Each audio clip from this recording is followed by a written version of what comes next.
नमस्कार, Himachal Dastak TV live में आप सभी का स्वागत है। मैं हूं आपके साथ प्रवीण मुंगटा। पूरा दिन हिमाचल प्रदेश में क्या कुछ खास रहा है, सभी बड़ी खबरों को लेकर आपके साथ हम जुड़ चुके हैं। आज की जो बड़ी खबर है, मुख्यमंत्री सुखविंदर सिंह सुक्खू ने आज शिमला में कई महत्वपूर्ण बैठकें ली हैं और बैठकों में कई सख्त निर्देश भी दिए हैं। और सीएम सुखविंदर सिंह सुक्खू एक बार फिर दिल्ली जा रहे हैं। क्यों दिल्ली जा रहे हैं और किससे मुलाकात करेंगे, आपको वो भी बताएंगे। इसके अलावा अब सीएम सुक्खू और प्रदेश सरकार की सराहना किसने की है, और भी कई महत्वपूर्ण खबरें हैं एसएमसी शिक्षकों को लेकर के, और आपको बताएंगे कंप्यूटर शिक्षकों को लेकर के जो रेगुलर जिस प्रकार से ऑर्डर आए हैं हाई कोर्ट से, उसके बाद सरकार अब आगे क्या करने वाली है, और चीफ सेक्रेटरी को किसने तलब किया है, क्यों सुप्रीम कोर्ट ने तलब किया, आपको वो बताएंगे। और भी कई महत्वपूर्ण खबरें हैं। धारा 118 को लेकर आज सरकार के मंत्री का पहला बयान आया है। हालांकि जो भाजपा है उनकी तरफ से लगातार जो है वो प्रेस नोट्स और जो बयान है वो आ रहे थे, लेकिन अब मंत्री ने क्या कहा, आपको वो बताएंगे। इसके अलावा भी कई महत्वपूर्ण खबरें हैं। चलिए शुरुआत सबसे बड़ी खबर करते हैं। मुख्यमंत्री सुखविंदर सिंह सुक्खू ने आज एक बार फिर से भाजपा नेताओं से अपील की है कि वो प्रधानमंत्री नरेंद्र मोदी से मिलने के लिए दिल्ली चलें। वह उनके नेतृत्व में भी चलने को तैयार हैं। उन्होंने कहा कि दिल्ली जाकर पीएम से मांग रखें कि हिमाचल को आपदा राहत के लिए 1500 करोड़ रुपए मिल जाएं, क्योंकि अभी तक केंद्र सरकार ने पीएम द्वारा घोषित 1500 करोड़ रुपए की राशि नहीं दी है। शिमला में आज मीडिया से बात करते हुए मुख्यमंत्री सुखविंदर सिंह सुक्खू ने कहा कि दिल्ली में भाजपा नेताओं के नेतृत्व में जाने में उनको कोई परेशानी नहीं है। इसमें किसी भी तरह की समस्या उन्हें व्यक्तिगत रूप से नहीं लगती है, क्योंकि यह हिमाचल की भलाई की बात है। उन्होंने कहा कि भाजपा की पूर्व की सरकार ने यहां संपदा को लुटाने का ही काम किया, जिसके चलते प्रदेश की आर्थिक स्थिति खराब हुई है। उन्होंने कहा कि भाजपा ने किस तरह से संपदा को लुटाया, इसकी विस्तृत जानकारी वह जल्द ही जनता के बीच बयां करेंगे। वहीं आज बता दें आपको, ह्यूमन डेवलपमेंट रिपोर्ट को जारी करने के बाद मुख्यमंत्री ने कहा कि इस रिपोर्ट में यूएनडीपी का सर्वेक्षण है, न कि प्रदेश सरकार ने इसे करवाया है। इसमें साफ है, जो रिपोर्ट आई है जी, ये महत्वपूर्ण रिपोर्ट है जिसका जिक्र किया गया आज सीएम ने भी। वर्तमान सरकार की 3 साल में जो नीतियां और सुधारात्मक जो कदम हैं उसकी सराहना की है, उससे किस तरह से जो है हिमाचल ने तरक्की की है, यह रिपोर्ट इसे इंगित करती है, ये सीएम ने कहा है। और जो सरकार की नीतियां हैं ये मान के चले कि सफल रही है। सीएम ने कहा कि पहले बजट का असर इस रिपोर्ट में देखने को मिलता है, जिसके चलते हिमाचल आज देश के 5 बड़े राज्यों की श्रेणी में उभर कर सामने आया है। सरकार ने जो नीतिगत बदलाव किए हैं उससे हिमाचल विकास के पथ पर लगातार आगे बढ़ रहा है। उन्होंने कहा कि खस्ता वित्तीय स्थिति के बावजूद हिमाचल तरक्की कर रहा है। यहां प्राकृतिक खेती को बढ़ावा देने के लिए सरकार ने उसके उत्पादों का न्यूनतम समर्थन मूल्य में जो है उसको शामिल किया है। वहीं दूध पर एमएसपी देने वाला हिमाचल देश का सिर्फ इकलौता राज्य है। उन्होंने कहा कि अनाथ बच्चों को सरकार ने सहारा दिया और आज चिल्ड्रन ऑफ द स्टेट का दर्जा इन बच्चों को दिया गया है, जो देश में कहीं पर भी नहीं है। वो कानून हिमाचल प्रदेश ने बनाया है। मुख्यमंत्री ने कहा कि इन्हीं सभी नीतिगत फैसलों का जो यूएनडीपी है उसकी जो रिपोर्ट आज आई है उसमें जो है वो सब चीज़ों का जिक्र किया गया है और बताया गया है कि देश के 5 बड़े राज्यों में कैसे हिमाचल शामिल होता है और हिमाचल में क्या बड़े बड़े जो काम हैं, जो बदलाव हैं वो हुए हैं। आपदा के दौर में भी सरकार ने बेहतरीन तरीके से काम किया है, जिसे इस रिपोर्ट में बताया गया है। प्रभावितों के पुनर्वास के लिए किस तरह से सरकार ने अपना पैकेज देकर लोगों को राहत प्रदान की है, इसे भी ह्यूमन डेवलपमेंट रिपोर्ट में बताया गया है। मुख्यमंत्री ने कहा कि हिमाचल प्रदेश में सभी लोग जागरूक हैं और वह जानते हैं कि एट्रोसिटी एक्ट क्या होता है। एट्रोसिटी की मीटिंग भी थी आज। 11 साल के बाद इस एक्ट को लेकर आज समीक्षा बैठक की गई शिमला में, जिसमें पता चला कि हिमाचल में एट्रोसिटी एक्ट के मामले कितने कम हैं और बहुत कम संख्या में ऐसी वारदातें हुई है। यह खुशी की बात है और इससे साफ होता है कि हिमाचल के लोग इस बारे में कितने अधिक जागरूक हैं, क्योंकि जागरूकता ही इस समस्या का निदान है, ये भी सीएम ने कहा है। वही सुखविंदर सिंह सुक्खू कल दिल्ली जाएंगे। उनका जो है वो कल पहले सोलन जिला के सायरी व ममलीग जाने का कार्यक्रम है, जिसके बाद वो दोपहर बाद दिल्ली के लिए वहीं से रवाना हो जाएंगे। कल दिल्ली पहुंचने के बाद सीएम परसों वहां से बिहार जा सकते हैं, जो हमारे पास सूचना है। बताया जा रहा है कि उनका बिहार में करीब 3 दिन का कार्यक्रम है, जहां पर वो कांग्रेस के प्रत्याशियों के लिए चुनाव प्रचार करेंगे। इन दिनों राहुल गांधी भी बिहार में है और वहां मुख्यमंत्री का जो चुनाव प्रचार के दौरान जो है राहुल गांधी से मिलने का कार्यक्रम है। तो राहुल गांधी भी वहां पर है और उस दौरान जो है वो राहुल गांधी से मुलाकात करेंगे सीएम। बताया जा रहा है कि कांग्रेस प्रत्याशियों के लिए सीएम बिहार में रोड शो भी करेंगे और हिमाचल में कांग्रेस सरकार ने जनता से के वायदों को किस तरीके से पूरा किया है इसके बारे में वहां पर अवगत करवाएंगे। बिहार जाने से पहले सीएम केंद्रीय वित्त मंत्री निर्मला सीतारमण से भी मुलाकात करेंगे। ये मुलाकात दिल्ली में होनी है जिसका समय मिल चुका है। कल शाम को ही दिल्ली में यह मुलाकात होगी। कल ममलिक जाएंगे सीएम पहले सोलन, उसके बाद वहीं से जो है वो फिर दिल्ली रवाना होंगे और दिल्ली में कल शाम को ही वो मुलाकात करेंगे निर्मला सीतारमण से, जहां पर सीएम उनसे हिमाचल की आर्थिक तौर पर मदद का मामला उठाएंगे। इससे पहले भी सीएम उनसे 2 बार मिल चुके हैं और इन मसलों को वो उठा चुके हैं। वहां पर एक बार फिर से सीएम हिमाचल की मदद को लेकर मामला उठाएंगे। मुख्यमंत्री सुखविंदर सिंह सुक्खू ने बताया कि वह दिल्ली में केंद्रीय मंत्री से बात करेंगे और सीएम ने कहा कि जीएसटी से पहले ही हिमाचल को 4,500 करोड़ का जो वैट है वो मिलता था। ये बड़ी बात कही है सीएम ने कि पहले जो जीएसटी जब था तो उससे जो है वो 4,500 करोड़ रुपए प्रदेश को मिलता था वैट के तौर पर, लेकिन जीएसटी से अब जिस प्रकार से थोड़ा बदलाव हुआ है हिमाचल को कोई फायदा नहीं हुआ है। जीएसटी उपभोक्ता ही खरीद पर जो है जीएसटी उपभोक्ता ही खरीद पर मिलता है, जबकि हिमाचल में उतने अधिक उपभोक्ता नहीं है। ऐसे में प्रदेश को इससे कभी लाभ नहीं होने वाला है। सीएम ने कहा कि 35% फार्मा हिमाचल प्रदेश में है, जहां से राज्य सरकार को 4,000 करोड़ का वैट मिलता था, परंतु अब जीएसटी में घटकर जो है वो ये 150 करोड़ ही रह जाएगा। जो आमदनी वो कम हो जाएगी, इससे प्रदेश को लगातार नुकसान हो रहा है। मुख्यमंत्री सुखविंदर सिंह सुक्खू ने कहा कि ओल्ड पेंशन स्कीम को यहां पर लागू करने के बाद केंद्र सरकार ने प्रदेश की अतिरिक्त लोन की जो लिमिट है उसको भी बंद कर दिया है। एडिशनल बोरिंग जो होती थी उसे भी बंद कर दिया गया है, जिसकी बहाली के लिए वो केंद्रीय वित्त मंत्री से मुलाकात भी करेंगे और मांग भी करेंगे। उन्होंने कहा कि प्रदेश सरकार ने अब तक जो कर्जा लिया है वो पिछले कर्जे को चुकता करने के लिए ही जो है वो लिया गया है। सीएम ने बताया कि वह दिल्ली दौरे के दौरान 16वें वित्त आयोग के अध्यक्ष डॉक्टर अरविंद पनगड़िया से भी मुलाकात करेंगे। उनकी यह मुलाकात 5वीं बार होगी। पहली बार किसी राज्य का जो सीएम है वो उनसे इतनी बार मिलने जा रहा है। उन्होंने कहा कि उनसे भी प्रदेश के मुद्दों को लेकर उठाया जाएगा और प्रदेश के जो हित हैं उसकी रक्षा करना हमारा अधिकार है, हमारा हक है। और जो पहाड़ी राज्य है उसके लिए विशेष जो पैकेज, विशेष जो राहत है, जो विशेष पैटर्न है राहत देने का वो अलग होना चाहिए। ये उनसे वो मांग रखेंगे। मुख्यमंत्री सुखविंदर सिंह सुक्खू ने आज वित्त वर्ष 2025-26 की बजट बैठक के जो घोषणाएं थी उसके कार्यान्वयन को लेकर के जो वरिष्ठ अधिकारी है उनके साथ समीक्षा बैठक की। उसके बाद जो है वो कड़े निर्देश भी दिए। उन्होंने अधिकारियों को निर्देश दिए कि सभी बजट घोषणाओं को धरातल पर उतारा जाए जल्द से जल्द, ताकि आम जनता को अधिकतम जो है वो लाभ मिल सके। मुख्यमंत्री ने कहा कि राज्य सरकार शिक्षा, स्वास्थ्य, खाद्य प्रसंस्करण, हरित ऊर्जा, पर्यटन, डाटा स्टोरेज तथा ग्रामीण अर्थव्यवस्था को सुदृढ़ करने पर जो है विशेष ध्यान दे रही है। उन्होंने कहा कि इन क्षेत्रों में विकास की नई संभावनाओं को देखते हुए आगामी समय में और भी जनहितकारी जो योजनाएं हैं वो लागू की जाएगी। उन्होंने कहा कि विकासात्मक परियोजनाओं के लिए राज्य सरकार के पास धन और संसाधनों की कोई कमी नहीं है। उन्होंने सभी विभागों की अधूरी परियोजनाओं को तीव्र गति से पूर्ण करने के निर्देश दिए। सीएम सुक्खू ने कहा कि ग्रामीण क्षेत्रों के लोगों, किसानों और जो बागवान हैं उनकी आमदनी बढ़ाने के उद्देश्य से ग्रामीण जो अर्थव्यवस्था है उसको सुदृढ़ किया जा रहा है।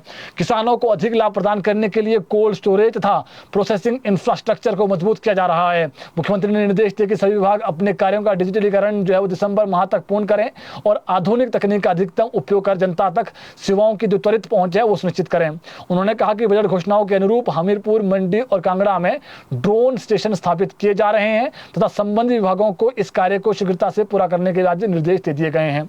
तो ये सीएम के निर्देश थे जी। इसके अलावा 11 वर्ष के अंतराल के बाद आज मुख्यमंत्री सुखविंदर सिंह सुक्खू ने शिमला में एट्रोसिटी एक्ट, नागरिक अधिकार संरक्षण अधिनियम 1995 तथा अनुसूचित जाति एवं अनुसूचित जनजाति अत्याचार निवारण अधिनियम 1989 के अंतर्गत गठित राज्य स्तरीय सतर्कता एवं निगरानी समिति की बैठक आयोजित की गई। यानी एट्रोसिटी एक्ट को लेकर बैठक हुई आज शिमला में जी। बैठक में विभिन्न विषयों पर विस्तार पूर्वक चर्चा की गई तथा समिति के सदस्यों ने अपने सुझाव भी प्रस्तुत किए। मुख्यमंत्री ने कहा कि यह कानून कांग्रेस पार्टी तथा संविधान निर्माता बाबा साहब डॉक्टर भीमराव अम्बेडकर की दूरदृष्टि और सामाजिक न्याय की भावना का प्रतीक है। उन्होंने कहा कि अधिनियम प्रदेश में प्रभावी रूप से लागू है, जिससे समाज में सकारात्मक जो परिवर्तन है वो देखने को मिल रहा है। प्रशासनिक तंत्र को और अधिक सशक्त बनाने के लिए सामाजिक न्याय एवं अधिकारिता विभाग के अतिरिक्त जो मुख्य सचिव हैं उनको नोडल अधिकारी नामित किया गया है। और सीएम सुक्खू ने कहा कि राष्ट्रपिता महात्मा गांधी ने समाज में समानता और समरसता की स्थापना के लिए जीवन भर संघर्ष किया। उनकी प्रेरणा से ही राज्य सरकार अनुसूचित जनजाति के कल्याण के लिए संवेदनशीलता और प्रतिबद्धता के साथ कार्य कर रही है। मुख्यमंत्री ने कहा कि हिमाचल प्रदेश में छुआछूत की घटनाएं अब कम रह गई है। राज्य सरकार ऐसे मामलों में कठोर कार्रवाई सुनिश्चित कर रही है। इसके अलावा कंप्यूटर शिक्षकों को लेकर रोहित ठाकुर ने आज बड़ा बयान दिया है। उन्होंने कहा कि हमारी सरकार इसको लेकर पॉजिटिव है। कंप्यूटर शिक्षकों को हमारी सरकार रेगुलर करने को लेकर जल्द फैसला लेगी, ये रोहित ठाकुर ने कहा है। कई दशकों से यह अपनी सेवाएं दे रहे हैं। फाइनेंशियल पार्ट को देखते हुए पर्सनल और विधि विभाग से जो है वो राय लेने के बाद फैसला लिया जाएगा, ये उन्होंने कहा है। इसके अलावा कांग्रेस अध्यक्ष पद को लेकर पूछे गए सवाल पर रोहित ठाकुर ने कहा कि हर जिम्मेदारी के लिए वो बिल्कुल तैयार हैं और वर्तमान में प्रतिभा सिंह पार्टी की अध्यक्ष हैं और पार्टी अध्यक्ष का पद अभी खाली नहीं है। ऐसे में जो संगठन विस्तार को लेकर फैसला लिया जाएगा वो हाईकमान ने लेना है। जो भी फैसला हाईकमान लेगा वो सर्वोपरि होगा, चाहे वो जो भी जिम्मेदारी दें। वहीं रोहित ठाकुर ने आज सीबीएसई स्कूल को लेकर पूछे गए सवाल को लेकर कहा कि 2003 में सरकारी स्कूलों में, थोड़ा चिंताजनक भी है, एनरोलमेंट थी 95% और ये अब घट करके 2025 में 55% रह गई है। ऐसे में कहीं ना कहीं सीबीएसई स्कूलों के प्रति पेरेंट्स का कहीं ना कहीं अट्रैक्शन रहता है। ऐसे में सरकारी स्कूलों में अभी सीबीएसई शिक्षा मिले, इसके लिए सरकार ने प्रयास किया है और 84 स्कूलों में अभी तक सीबीएसई के जो मानक हैं वो पूरे कर दिए, जो एक रहता है क्राइटेरिया उसको पूरा कर लिया है। और बहुत जल्द अगले जो सत्र हैं उसमें जो है वो कोशिश रहेगी कि जो सीबीएसई का जो पढ़ाई है उसको शुरू कर दिया जाएगा। इसके अलावा धारा 118 को लेकर बहुत सारी चीज़ें सोशल मीडिया पर वायरल हो रही है। आज इसी को लेकर के मंत्री रोहित ठाकुर ने सरकार की तरफ से जो अभियान दिया। उन्होंने कहा कि धारा 118 में बदलाव नहीं होगा। यह सोच हिमाचल निर्माता डॉक्टर यशवंत सिंह परमार की थी। हिमाचल के हित भविष्य में भी सुरक्षित रहें, इसे लेकर इस एक्ट को लेकर ये एक्ट था इसको लाया गया था। भाजपा के आरोप पर उन्होंने कहा कि जो भाजपा के आरोप हैं ये पॉलिटिकली मोटिवेटेड है, ऐसा कुछ भी प्रदेश सरकार अभी नहीं कर रही है। यानी धारा 118 को लेकर जो खबरें चल रही है सोशल मीडिया पर जी, इस पर आज पूर्ण विराम लगाया मंत्री ने। उन्होंने कहा कि धारा 118 में कोई बदलाव नहीं कर रही है सरकार और जो भाजपा के लोग जो है वो जुबानी हमले कर रहे हैं ऐसा कुछ भी नहीं है। और ये जो सोच थी हमारे नेता, उन्होंने कहा है कि जो हिमाचल निर्माता है उनकी सोच थी और इस सोच ये जो सोच थी प्रदेश के हितों की रक्षा करना थी और हमारी जो सरकार है वो भी प्रदेश के हितों की रक्षा कर रही है। इसके अलावा एसएमसी शिक्षक अब नियमित होंगे, ये भी बड़ी खबर है। एक साथ 1427 पदों के लिए जो है वो एलडीआर परीक्षा होगी जी। इसके अलावा सुप्रीम कोर्ट का बड़ा फैसला आया है जी। सभी राज्यों के जो मुख्य सचिव हैं उनको 3 नवंबर को तलब किया गया है। दिल्ली आवारा कुत्तों के बढ़ते हमलों पर सुप्रीम कोर्ट ने नाराजगी जताई है और वेस्ट बंगाल और तेलंगाना को छोड़कर जितने भी सभी राज्य हैं उनके जो मुख्य सचिव हैं उनको 3 नवंबर को तलब किया गया है। जस्टिस विक्रम नाथ ने आज कहा कि 2 महीने बीत जाने के बाद भी हल्फनामा दाखिल नहीं किया गया है, जिससे देश की छवि खराब हो रही है। कोर्ट ने राज्यों को जो लापरवाही और फटकार लगाते हुए कहा कि पशु कल्याण के साथ साथ मानव सुरक्षा भी बेहद जरूरी है। कई राज्यों में कुत्तों के हमले और रैबिस के मामले बढ़ रहे हैं, कई बच्चों की मौत हो चुकी है, जिससे जो है वो जब इस पर स्वतः संज्ञान लिया था सुप्रीम कोर्ट ने, उसके बाद अब तलब कर दिया गया चीफ सेक्रेटरी को। प्रदेश समेत पूरे देश के जो चीफ सेक्रेटरी 2 राज्यों को छोड़ करके इनको जो है तलब किया गया दिल्ली जी। इसके अलावा प्रदेश सरकार ने आज एचएस ऑफिसरों की ट्रांसफ़र की है, एक एचएस ऑफिसर की ट्रांसफ़र की और 7 नए जो एचएस अधिकारी उनको पोस्टिंग दी है। साल 2024 बैच के एचएस अधिकारी एवं एसटीएम चुराह अंकित ठाकुर को जॉइंट कमिश्नर नगर निगम बद्दी लगा दिया गया है। वहीं साल 2025 बैच के एचएस एवं पोस्टिंग आदेशों का इंतजार कर रहे अजय कुमार सिंह को assistant commissioner 2 DC Lahaul Spiti Keylong में पहली पोस्टिंग दी गई है। विवेक कुमार नेगी को जॉइंट कमिश्नर स्टेट जो टैक्स एंड एक्साइज शिमला है वो लगाया गया है। इनकी ज्वाइनिंग के बाद अब assistant settlement officer Sanjeev Kumar joint commissioner state tax and excise Shimla के अतिरिक्त कार्यभार से भारमुक्त हो जाएंगे। राजेश कुमार को एसडीएम सिविल भरमौर लगाया गया है। इनके कार्यभार संभालने के बाद एसडीएम कुलवीर सिंह राणा एसडीएम के अतिरिक्त कार्यभार से भारमुक्त हो जाएंगे। जगदीश चंद को एसडीएम काजा लगाया गया है। जगदीश के कार्यभार संभालने के बाद एसडीएम शिखा और जो एडीएम के कार्यभार से जो है भारमुक्त होगी। चेतन चौहान को एसटीएम चुराह लगा दिया गया है और संजीत शर्मा है उनको असिस्टेंट सेटलमेंट ऑफिसर अर्कीसोलन लगाया गया है। इनके कार्यभार संभालने के बाद Narendra Kumar assistant settlement officer के अतिरिक्त कार्यभार से जो है वो भारमुक्त हो जाएंगे। तो ये आज जो कुछ तबादले हुए हैं हमने बता दिए आपको। इसके अलावा हिमाचल के मंडी से बीजेपी सांसद कंगना रनौत मानहानि केस में आज बठिंडा कोर्ट में पेश हुई। कोर्ट में इन्होंने महिला बुजुर्ग किसान को लेकर किए गए ट्वीट पर जो है वो माफी मांग ली है। पेश होने के बाद उन्होंने मीडिया से भी बातचीत की। आज उन्होंने कहा कि मिसअंडरस्टैंडिंग हुई थी और मैंने माता जो बुजुर्ग महिला है उसको संदेश भी भेजा है, क्योंकि वो तो खुद आज नहीं आ पाई। और उन्होंने कहा कि जो अंडरस्टैंडिंग है, मिसअंडरस्टैंडिंग उसका शिकार हुई थी, मेरी ऐसी मंशा बिल्कुल भी नहीं थी। सांसद ने कहा कि कभी भी वो अपने से बड़ों को लेकर ऐसी सोच नहीं रख सकती है। जिस तरीके से कंट्रोवर्सी को बनाया गया ऐसा बिल्कुल भी नहीं था। हर एक माता मेरे लिए, पंजाब की चाहे वो हिमाचल की हो, पूजनीय है। हर एक बहन बेटी जो मुझे सराहती है उसके लिए मैं धन्यवाद करती हूँ। आज कोर्ट में पेशी पर महिला किसान महेंद्र कौर खुद नहीं पहुंची थी, उनके जो पति है वो पहुंचे थे, जिसमें कंगना रनौत की बातचीत हुई, जिनसे कंगना रनौत की जो है बातचीत हुई है। वहीं कोर्ट में कंगना की तरफ से बेल बॉन्ड, उनके जो बेल बॉन्ड भी दाखिल किए गए। बेल बॉन्ड कंगना के पिता ने दिए। अब इस केस में 24 नवंबर 2025 को सुनवाई होगी। दरअसल कंगना रनौत का जो मामला है ये 2021 का मामला है, जब किसान आंदोलन चल रहा था। उस दौरान कंगना ने बठिंडा के गाँव बहादुरगढ़ जंडिया की रहने वाली 87 वर्षीय बुजुर्ग किसान महेंद्र कौर को 100 रुपए लेकर धरने में शामिल होने वाली महिला बताते हुए ट्वीट किया था। इसके खिलाफ महेंद्र कौर ने कोर्ट में केस दर्ज किया था। उसके बाद आज जो है वो माफी मांग ली गई है कंगना की तरफ से। ठेकेदारों को अभी तक पेमेंट न मिलने पर नाराजगी जताई है ठेकेदारों ने आज ठियोग में प्रेस कॉन्फ्रेंस की है। इस दौरान कॉन्ट्रैक्टर एसोसिएशन के जो प्रेसिडेंट हैं दिनेश चंदेल, उन्होंने बताया कि ठेकेदारों के भी बच्चे हैं, परिवार हैं और सभी कॉन्ट्रैक्टर के पास काफ़ी संख्या में कर्मचारी और मजदूर भी काम करते हैं। पेमेंट नहीं मिलने से ठेकेदार अभी अपने कर्मचारी मजदूरों की जो है दिहाड़ी नहीं दे पा रहे हैं। चंदेल ने कहा कि उन्हें दिवाली पर एक भी रुपया नहीं दिया गया है। इससे उनके परिवार और मजदूरों की जो दिवाली फीकी रही। उन्होंने बताया कि कई ठेकेदारों को 2 से 3 साल की पेमेंट तक जो है वो नहीं दी गई है। ठेकेदार पहले 31 मार्च को उम्मीद लगाए बैठे थे, फिर दिवाली पर आस लगाए थे। दोनों मौके पर पेमेंट नहीं हुई। दिनेश ने बताया कि ठेकेदारों के पास जो अपनी जमा पूंजी थी वह सरकारी काम पूरी करने में लगा चुके हैं। इससे नए काम के लिए बजट नहीं रहा है। लंबे समय से पेमेंट नहीं मिलने से परिवार का जो पालन पोषण और जो बच्चों की एजुकेशन है वो मुश्किल हो गई है। उन्होंने कहा कि कर्मचारियों को समय पर सैलरी दी जाती है और जो दिवाली है उन पर महंगाई भत्ता दिया जाता है, मगर ठेकेदारों को उनसे किए काम की पेमेंट नहीं दी जा रही है, जो चिंताजनक है। इसके अलावा हिमाचल प्रदेश दृष्टिबाधित संघ के सदस्यों ने मांगे पूरी न होने पर आज फिर से सचिवालय का घेराव किया। दृष्टिबाधितों ने छोड़ा शिमला बस स्टॉप के पास प्रदर्शन किया। इस दौरान मांगों को लेकर नारेबाजी भी की, अपनी मांगों को लेकर। संघ बीते लंबे समय से एक बैकलॉग की भर्तियों की जो मांग है वो कर रहा है। साथ ही संघ ने सहारा योजना के तहत प्रति माह 3000 रुपए की पेंशन नहीं मिलने पर भी विरोध जताया है और उन्होंने 1700 रुपए की जो पेंशन मिलती है उसमें भी देरी हो रही है, ये उन्होंने नारेबाजी में जिक्र किया। दृष्टिबाधितों ने कहा कि सरकार ने अगर हमारी मांगों को पूरा नहीं किया तो वो अब फिर नग्न प्रदर्शन करेंगे, उसकी जिम्मेदारी सरकार की होगी। इसके अलावा सिरमौर जिला के ट्रांसगिरी इलाके में एक शादी जो है वो अनोखी शादी हुई, चर्चा का विषय रही आज पूरा दिन।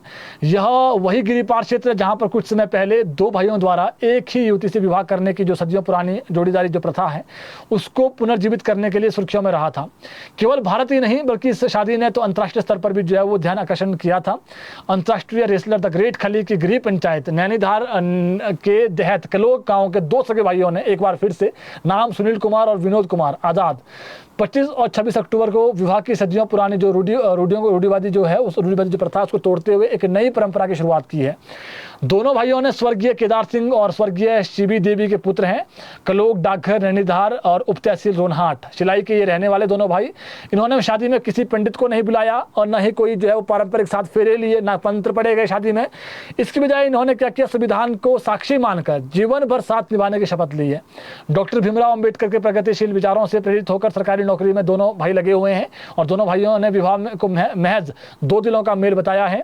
उनकी सोच भी अगर देश का संविधान हमारे अधिकारों और समानता का आधार है तो वही हमारे जीवन साथी के साथ रिश्ते का भी साक्षी रहेगा, ये उन्होंने कहा है। इसके अलावा कुल्लू जिला के रायसन बिहाल में 64 वर्षीय शांति स्वरूप ने आज खुद को पिस्तौल से गोली मारकर खुदकुशी की है। घटना आज सुबह करीब 9:30 बजे की है और मृतक जो है सचिवालय से सेवानिवृत्त हुआ था, कर्मचारी था। और ये बता दें आपको, ये पूर्व जो सीएम रहे प्रेम कुमार धूमल, उनका ड्राइवर था। बताया जा रहा है कि शांति स्वरूप ने अपने घर के कमरे में सिर पर पिस्तौल से गोली मार दी। इसके बाद व्यक्ति को जो है वो क्षेत्रीय अस्पताल कुल्लू ले जाया गया, लेकिन वहाँ पर डॉक्टरों ने उसे मृत घोषित कर दिया। क्यों गोली मारी है इसकी अब पुलिस छानबीन कर रही है। मौसम की बात करें तो प्रदेश में जो मौसम है वो अगले 2 नवंबर तक साफ रहेगा, यानी अभी मौसम साफ ही है अगले 4-5 दिन और 3-4 दिन जो है बिल्कुल मौसम साफ रहने वाला अगले। और तापमान लुढ़क सकता है। रात को जो है रातें ठंडी हो गई है जी, तो रात को ठंड का जो एहसास है वो प्रदेश के लोगों को होगा, लेकिन बारिश नहीं होगी। अभी बारिश को लेकर कोई अलर्ट नहीं है। तो जो बड़ी खबरें थी आज आप तक हमने पहुँचा दी है। इस बुलेटिन को शेयर जरूर करें ताकि और लोगों तक भी अपडेट पहुँच सकें। अभी इतना ही, कल जुड़ेंगे आपके साथ ठीक 6 बजे नई खबरें लेकर के आएंगे।